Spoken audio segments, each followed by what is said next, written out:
આજે ગુજરાત એટીએસને મોટી સફળતા હાથ લાગી છે, જેમાં ગુજરાત એટીએસની ટીમે અમદાવાદ એરપોર્ટ પરથી 4 આતંકીઓને ઝડપી લીધા છે। આ આતંકીઓ અમદાવાદ એરપોર્ટ પર આવ્યા હોવાની સેન્ટ્રલ એજન્સીના ઇનપુટ બાદ ચારેવને ઝડપી લેવાયા છે। આ તમામ શ્રીલંકન નાગરિક છે અને આતંકી સંગઠન ISIS સાથે સંકળાયેલા છે।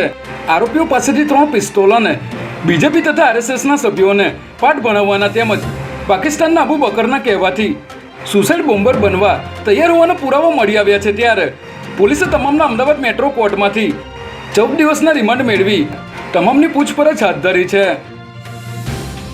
શિક્ષણ વિભાગના આદેશ બાદ રાજ્યભરના મદરેસાઓમાં સર્વે હાથ ધરવામાં આવ્યો હતો, જેના પગલે અમદાવાદ શહેરમાં આવેલ 175 અને ગ્રામ્યમાં આવેલ 29 મદરેસાઓમાં સર્વે હાથ ધરાયો હતો। ત્યારે મોટાભાગના મદરેસાઓમાં વિદ્યાર્થીઓ પાસેથી મળેલી ફી અને દાનના આધારે પગાર ચૂકવવામાં આવતો હોવાનો ઉલ્લેખ કરવામાં આવ્યો છે। જ્યારે મદરેસામાં અન્ય ધર્મના બાળકોની સ્પષ્ટ વિગત હજી સુધી મળી શકી નથી। જોકે રજીસ્ટર ન થયેલ અનેક મદરેસાઓમાં આવતીકાલથી સર્વે કરવામાં આવશે।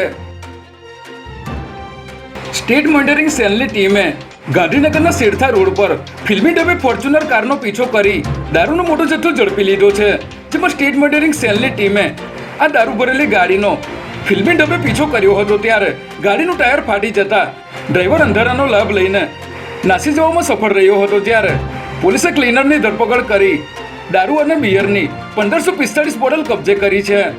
સમગ્ર મામલે પોલીસે ડ્રાઈવર સહિત ગાડીના માલિકને ભાગેડુ જાહેર કરી ધરપકડના ચક્રો ગતિમાન કર્યા છે।